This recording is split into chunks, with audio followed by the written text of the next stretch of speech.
Good evening, folks, and welcome to the fourth episode of the Rahul Nair Finance Show. You're listening to the Daily Dealroom, from startups to stock markets, where we decode the business buzz of the day, crisp, clear, and to the point. Today is 10th July 2025. Before we begin, here's a quick disclaimer. This podcast is for educational purposes only. It is not a buy or sell recommendation. Always consult a financial advisor before making investment decisions. Let's start with our first segment, the market wrap. Closing bell. Indian equity indices ended in the red. The Sensex dropped 345.80 points to close at 83,190.28, while the Nifty fell 120.85 points, ending at 25,355.25, a decline of around 0.47%. Sectors like pharma, telecom, IT, PSU banks, and FMCG were under pressure, each down roughly 0.5%. The metal and realty indices were the only ones to close in the green. Mid-cap and small-cap segments weren't spared either. Both slipped by about 0.3%. Let's continue with our second segment, company news and earnings. TCS Q1 FY26. TCS reported its Q1 earnings, and here's the lowdown. Net profit, 12,760 crore, up 6% YU, beating Bloomberg estimates. Revenue, 63,437 crore, slightly below expectations. EBIT margin up to 24.5% from 24.2% last quarter. Dividend, 11 rupees per share. Record date, July 16th. Payout on August 4th. TCS also reported $9.4 billion in deal wins, which is lower than the previous quarter but still above street estimates. Headcount stood at 6.13 lakh, with 6,071 new additions.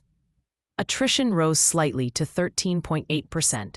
And get this, 1.14 lakh employees have already been trained in advanced AI. Investors responded positively.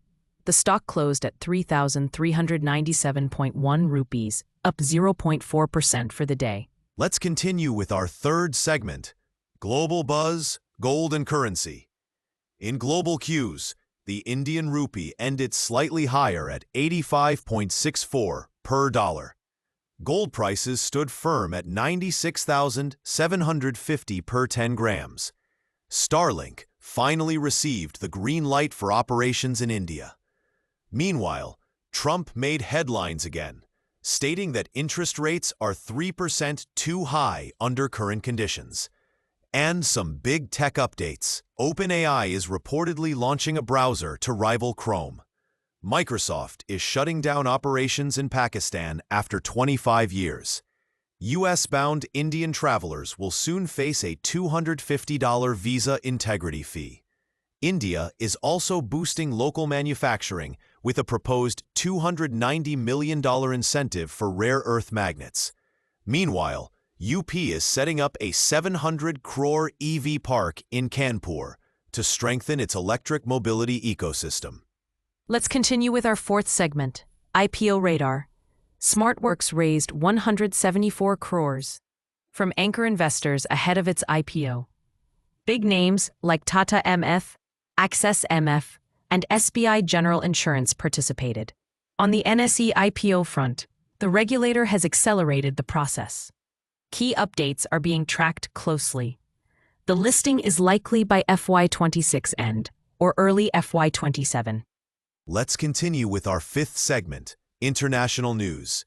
A quick global headline, Nvidia has crossed the $4 trillion market cap mark, becoming the world's most valuable company.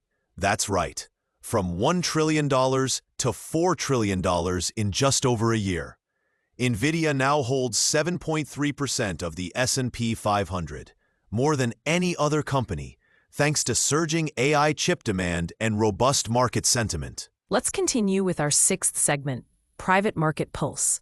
On the private market front, Piyush Bansal, co-founder of Lenskart, is planning to increase his stake by 2% using a loan. taking his total ownership to 6%. In fundraising news, Enercomp Solutions, a drone tech startup, raised 2 crore in a bridge round. Varthana, an education-focused NBFC, secured 159 crore from global players like Blue Earth Capital and Franklin Templeton. And Indigo Ventures closed 450 crore for its maiden 600 crore fund, with an initial investment in J Aerospace. Let's continue with our 7th segment 7, Industry Insights. A few industry trends before we wrap up. Equity mutual fund inflows surged 24% in June after 5 months of decline. Education loan growth for NBFCs is expected to slow due to U.S. visa curbs. Q-commerce platforms like Blinkit and Zepto are under FSSAI scrutiny for safety violations.